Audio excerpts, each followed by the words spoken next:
What's going on, everybody? It is your boy Dylan Mathews back with another video for 92.9 The Game. Make sure you follow Sports Radio 92.9 The Game on all social media platforms. Follow us at 92.9 The Game on Facebook, Instagram, Twitter, all that good stuff. We're everywhere on your social media, so follow us. It's easy. Also, you can follow me at _Dylan Mathews on Twitter and Instagram. So, if you want more of this content, follow your boy. If you want more videos from me, YouTube videos that is, make sure you follow myself and subscribe to my YouTube channel. It's just Dylan Mathews, DYLAN MATHEWS on YouTube. Just one T, very important, remember that. So, this video today, guys, we're talking about the Georgia Bulldogs college football playoff matchup against the Michigan Wolverines. We're giving you a full preview. I'm going to give you 5 keys to the game. And each of those 5 keys, I'm going to let you know how each team, the Bulldogs and the Wolverines, match up, how their stats compare, and I'm going to let you know who I got in this here game. And it's going to be fun. We're going to have a good time. So, sit back, relax. About to give y'all some good content, a lot of food for thought to chew on, some stats to think about. We're going to have a good one. All right, guys, let's get right into the video. All right, the first key to the game is running the ball strong. Obviously, both teams have a solid running attack. First for Michigan, obviously they have Hassan Haskins, also have Blake Corum. These guys combined for over 2,200 yards this season. They also, the Georgia Bulldogs are going to have to be aware of this when he comes in the game. J.J. McCarthy, the backup quarterback, he comes in at spots. Think of him as a Taysom Hill type of player. You know, got a gadget guy, can throw a pass, but most of the time when he's coming in the game, he's probably running the ball. So, the Michigan Wolverines have a great running attack, like I said. Over 2,200 yards between Hassan Haskins and Blake Corum. And Michigan, they averaged 223.8 yards on the ground per game this season. UGA, on the other hand, the Dogs, their rushing defense, they give up 171.5 yards per game. So, something's going to have to give there. There's going to be, obviously, when it's 2 good teams, something's got to give because, you know, the stats are going to be skewed. But the Michigan Wolverines, they're going to have to defend a 3-headed monster in the UGA backfield between Zamir White, James Cook, Kenny McIntosh. These guys have rushed for over 1,600 yards, 1,654 yards to be exact this season. Michigan's rushing defense, in case you're wondering, is only allowing 121.54 yards per game, while UGA's rushing offense is getting just under 200 yards per game at 195.08 yards per game. So obviously, this game obviously going to be one of the trenches between the offensive line and defensive lines. Both fronts for both teams are very good. You know, obviously, UGA has a great offensive line. That's why all 3 running backs have been able to go off for the Bulldogs, and they have multiple rushers over 300, 400, 500 yards. And the Michigan Wolverines have a dynamic duo back there, and they're able to be a dynamic duo thanks to their offensive line as well. Defensive lines are also very good. We'll get into them more in a second. Obviously, they have Jordan Davis, Nakobe Dean coming off as a rusher, even though he is more of a linebacker. Obviously, Aiden Hutchinson and Mr. David Ojabo for the Wolverines. So both lines are going to be really good, and it's going to depend on which line is going to be able to get the movement up front. If, you know, the Georgia offensive line can, you know, push and bully the Michigan Wolverines front 7 on defense, the Georgia Bulldogs are probably going to win this game because their bread and butter has been running the ball all season.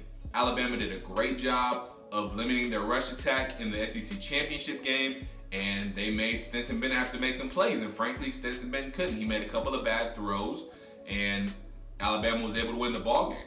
But if Georgia can impose their will on Michigan, and I mean, this isn't breaking any harsh news, but if Georgia can impose their will on Michigan, they're definitely going to have an edge in this game. They're going to wear down that Michigan defensive line, and then George Pickens and those guys, Brock Bowers, those guys on the edge and on the outside are going to tear up those Michigan defensive backs because they're going to be fighting hard on play action, and they're just going to have that defense on their toes. So, running the ball, key number 1. Which team is going to be able to run the ball better? It's going to be Hassan Haskins, Blake Corum, J.J. McCarthy, and the Michigan Wolverines, or is it going to be Zamir White, James Cook, Kenny McIntosh, and the Georgia Bulldogs. So, who's going to run the ball better? Again, Michigan rushing offense this season, 223.85 yards per game. UGA defense, rushing defense, only giving up 171.5 yards per game. What's going to give?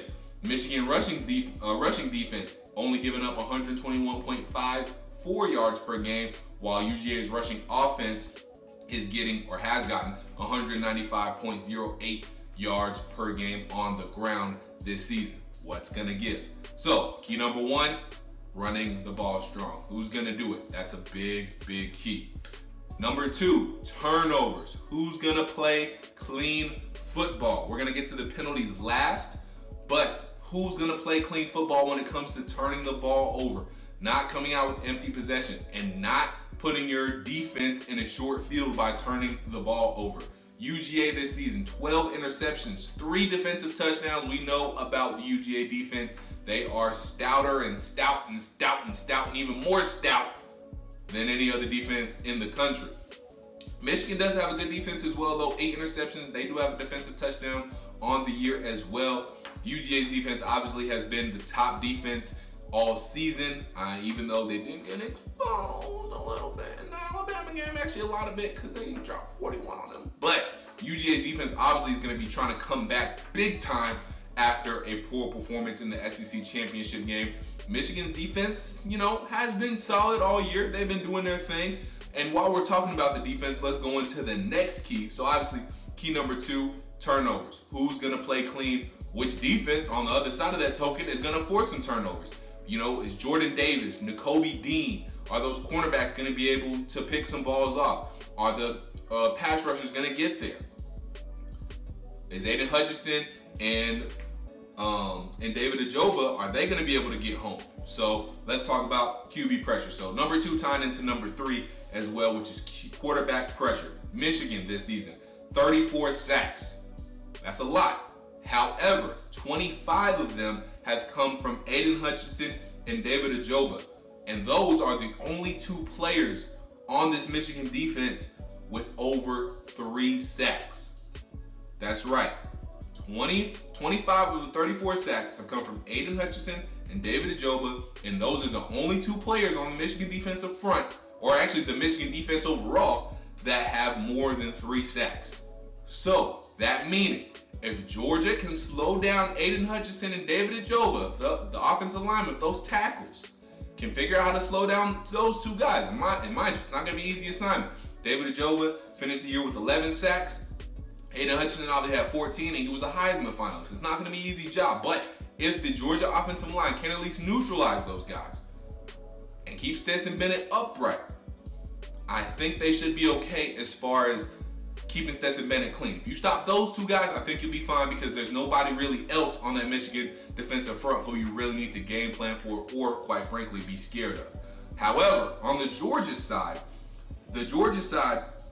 they have 41 sacks this season and 6 players compared to Michigan's 2 that have at least 3 sacks on the year. So more guys for Georgia can come in with fresh legs, and you have to worry about them getting to the quarterback. As far as giving up sacks, Michigan is second in the country, in the nation, I should say. 0.77 sacks allowed per game, so less than 1. Georgia, right behind them, only allowing 0.85 sacks per game. So they're right there, pretty even when it comes to giving up sacks. Both of them give up less than a sack a game during this year. UGA 6th, however, this season when it comes to getting sacks, as they average 3.15 sacks per game. Michigan, 2.62 sacks per game. So, again, who is going to step up and get sacks on these defensive fronts? And again, if Georgia can slow down Aiden Hutchinson and David Ajoba, I think Georgia will be okay, because again, those are the only 2 guys that have more than 3 sacks on that whole Michigan defense. And Georgia has 6 players with at least 3 sacks. And to keep it pushing even more, Michigan has 12 players with at least a half a sack. Georgia has 17 players on their defense with at least half a sack. Obviously, Georgia has the better defense.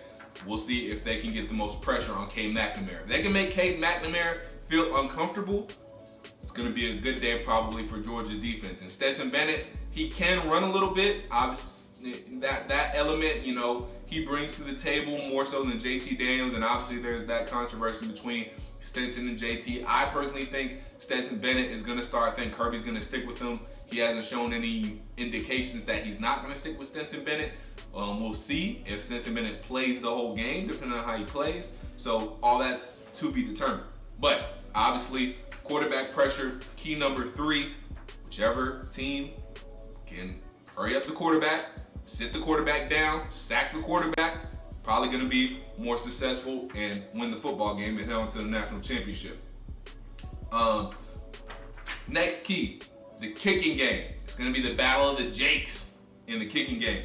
Jake Podlesny for the Georgia Bulldogs, 18 of 22 on the year. He's 8 of 8 from 20 to 29 yards, 7 of 9 from 30 to 39 yards, 3 of 5 from 40 to 49 yards. Now, for the Michigan side, Jake Moody, 22 of 24 on the year, 6 of 6, 20 through 29 yards, 12 of 12, 30 through 39 yards, 3 of 5 as well, 40 to 49 yards. So both these guys, 3 of 5 on the year when kicking field goals 40 to 49 yards.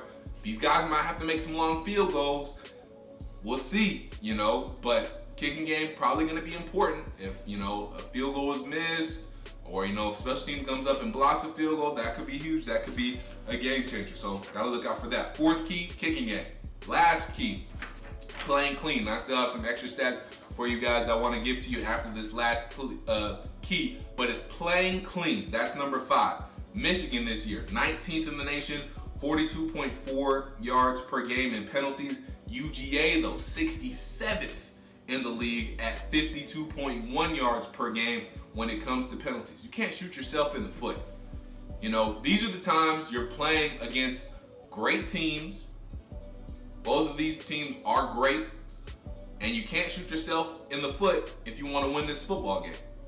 You can't put yourself backwards. You can't put yourself behind the chains. You gotta have to stay ahead of the chains because these defenses are too good to give them extra help.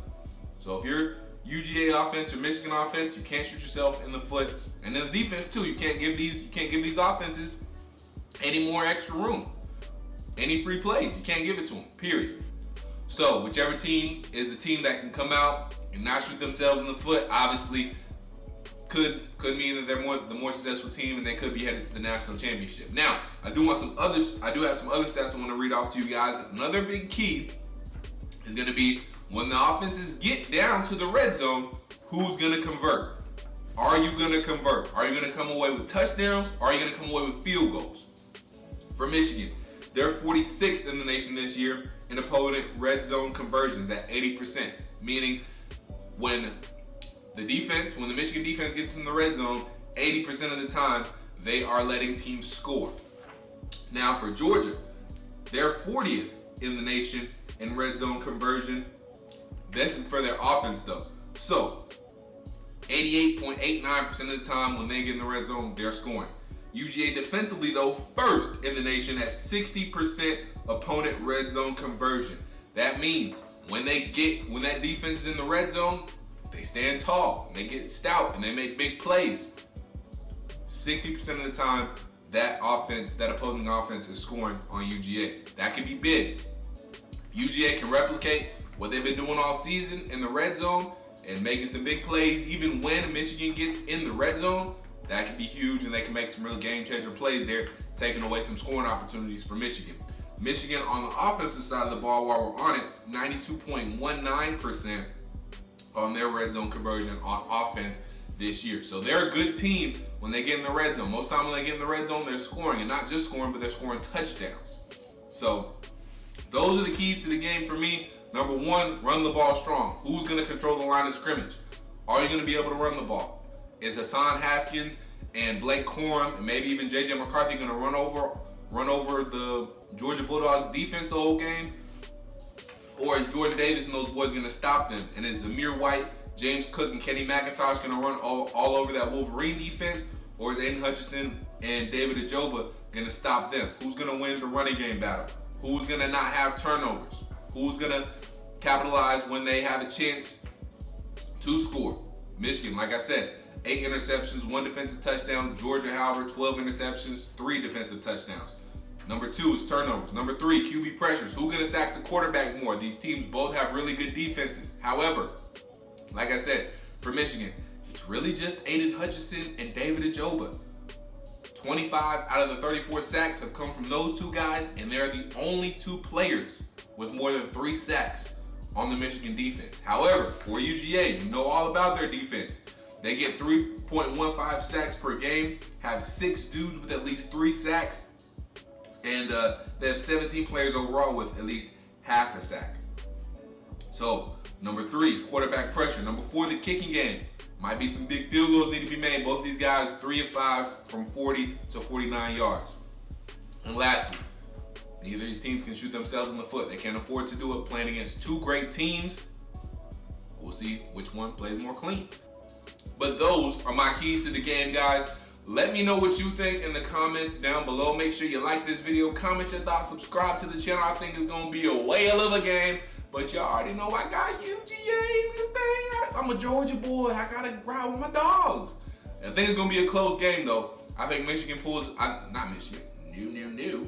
I think Georgia pulls this one out and advances to the national championship game. I just think it's their year. I think they pull this one out. I'm going to go with a final score of 30-20. I'm feeling 30-20. Calling it right now, 30-20. Georgia wins it, heads to the national championship game. You heard it here first. Alright guys, again, like this video, comment your thoughts, subscribe to the channel, follow 929 The Game at 929 The Game on all social media platforms. You can follow myself at _Dylan Mathews on Twitter and Instagram. Again, it's just Dylan Mathews, DYLANMATHEWS, only 1 T, very important. Also, you can subscribe to my personal YouTube channel if you want more videos from me on some local content. It's just my name, Dylan Mathews, DYLANMATHEWS. Again, 1 T. Very important. So, again, comment your thoughts down below. As far as the score prediction goes, I got Georgia, like I said, 30-20. Put your score predictions down below and let me know how you think the game is going to go. Hope you like the preview. Till I talk to you guys next time. Peace.